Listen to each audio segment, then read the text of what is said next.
Woo! Get the anchors out. There's crays everywhere. First day of mackerel opener. See how we go. We've unfortunately been greeted with very minimal current, so we're just going to put ourselves in the best possible chances, but I think it may be a reef fish day with the odd mackerel turning up, but we'll see. From my very first dive of the day, I could just tell we were in the wrong spot. There was no current and only a really small amount of bait. Now, I did spot these two painted crayfish under this plate coral, but these guys are well undersized. I'm not even sure if back to back they would be big enough. So it's back to the drawing board. Now, this does happen a lot when spearfishing. You can make your own plans, but you never know what tangaroa is going to serve up for the day until you get in the water. Now, I haven't dove this spot for a year and it was just how I remembered. Although a bit murkier, there's so much bait here making it difficult to see the larger fish. Now, I find the best thing in these conditions is to actually hover above the bottom and try and scan through the bait, and that's what I've done here. Picked off this awesome little Maori cod. Great start to the day. That's like, it's not bad, it's okay. Nah, I got a Maori cod. But I think we'll dive the Pinnacle though. There's so much bait here, it's crazy. But I think the Pinnacle will be a bit more enjoyable.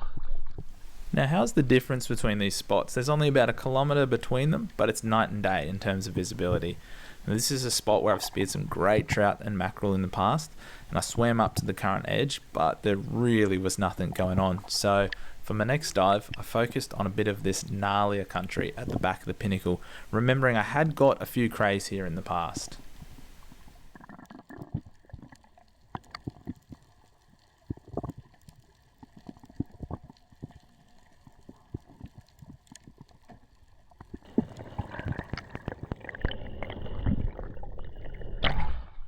But as it turns out, there's 3 of them in the cave.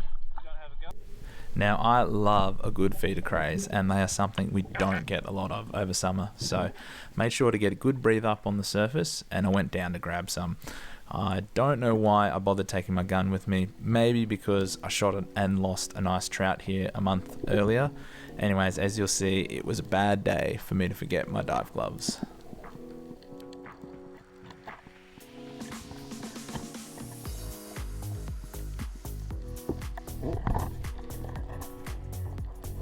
So I stuffed up the grab on that first cray, but lucky for me, there was another, probably even easier one to grab just over to the right of it. And check out this awesome little School of Moses perch hanging on the back edge of this ledge as I pull the cray up. So cool to see. Just make sure you got him tight. Ow! Just throw him in, I'll deal with him. I actually nearly got 2. I forgot I didn't have a glove on.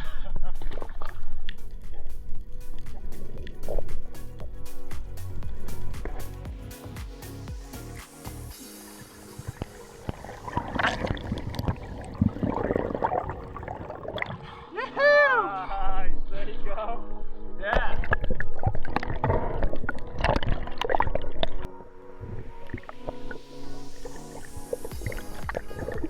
Now, I just want to take this opportunity to explain some things. It is actually legal to use a torch and a spear gun for crays in certain parts of Queensland. It's only not allowed in the Moreton Bay Marine Park and in the Great Barrier Marine Park. So that does cover a lot of diving in Queensland, but we're not in either of those areas today. So it's fine to do, but as you'll see, it really does backfire on me, and might be the last time I ever spear a cray in a hole, to be honest. I honestly could have just grabbed these guys. It was at this moment that he knew. He fucked up. Ah, fuck. I jammed the shaft down there. Yeah, that's not good. Yeah, I think I'll be able to get it, but oh man.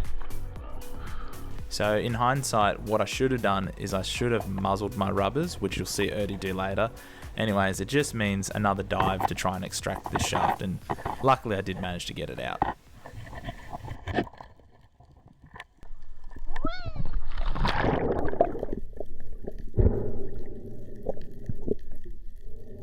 So this was a pretty wild experience. I dropped down on this ledge and I hadn't dove it for years, and I spot this nice trout. I'll pause for a second, see if you can see him. I got a bit impatient with the shot, so I speared him head on and he bolted for this cave. I thought my shot was good, so I went back up to the surface.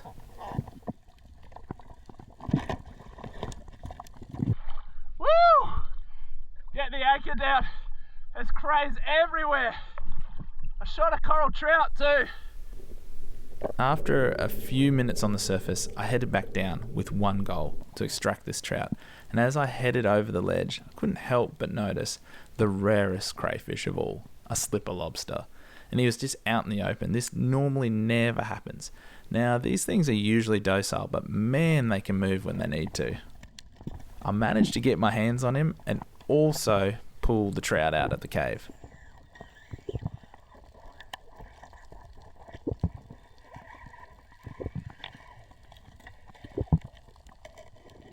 Needless to say, my dive buddy was pretty surprised when I came back up to the surface. No way! That's wild!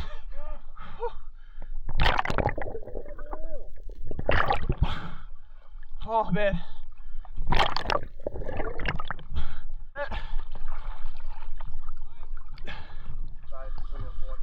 That was pretty fun. Dove on a ledge I haven't dove for a couple of years, and we got a big trout here last time. Dove down and just seen crayfish feelers everywhere. So this spot is saved in my sounder as 6 crays, and admittedly there's only 5 crays that I can see here today, but still it is living up to its name. But obviously I got distracted by the trout. Oh no, there's 6 crays because the slipper, there's 6, yeah. Yeah, anyways, we have got to hightail out of here because there is a big boat coming towards us, but we are going to get back in and try and get Felipe a crate. So Alex is on the boat, works on commercial boats, and he's just told us that it's not our responsibility to worry.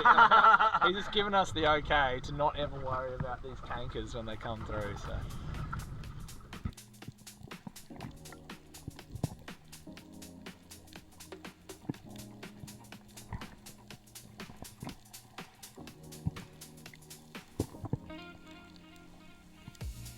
My dive buddy got their shaft stuck in the rocks here, so I kindly went down and decided to try and help him pull the shaft out, but I couldn't help but notice another slipper lobster in this cave, so I didn't come up with the shaft, but potentially came up with something better.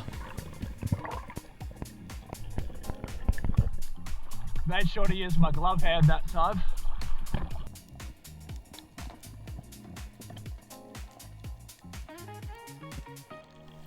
So I was pretty stoked to find out that this little ledge was loaded with slipper crays and other crayfish as well. I actually missed the grab on one and managed to just grab another one that was sitting there. Now my buddy Erdy is still back on the boat. He's nursing a sore back, so of course I did what every good friend would do and lobbed a crayfish at his belly. Yoo-hoo! Mr. Babilly! Look.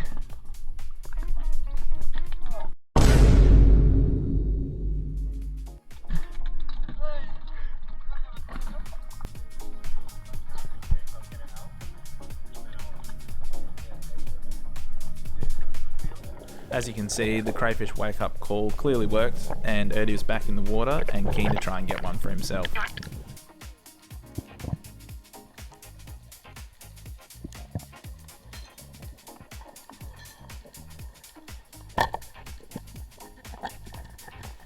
Notice how he's pressing on the rubbers. That means the shaft has a lot less force and it's way less likely to get stuck in the cave.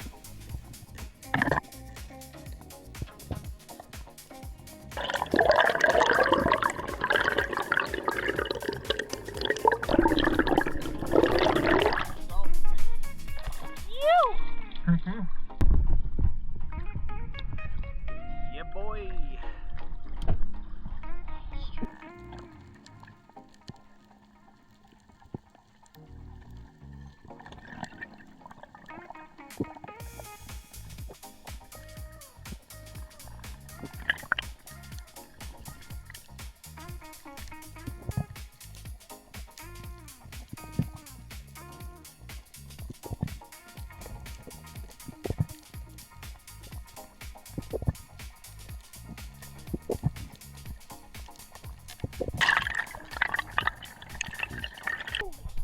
characters.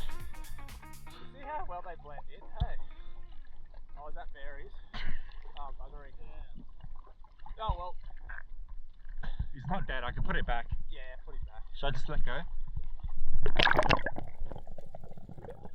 Let them go, let them grow. It's time to head back down and try and get another cray.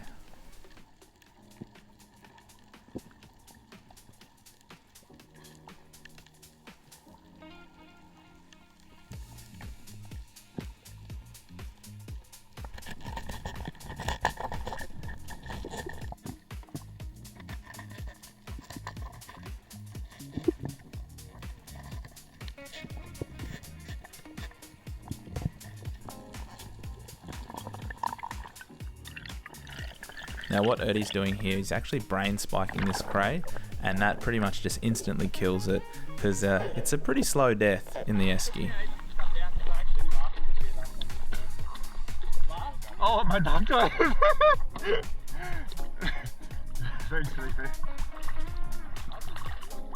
Yeah, I like that one. I might answer that one for Big 10, but thanks Alex, appreciate that. Oh shit, I wasn't filming that whole time. Oh, well, I just recorded a little outro. That's us signing off for the day. Everyone, try and act cool, try and act natural, we'll do it again. Yeah, it wasn't what we expected, but it was definitely, what was it, Felipe? A Nova's adventure. Yeah.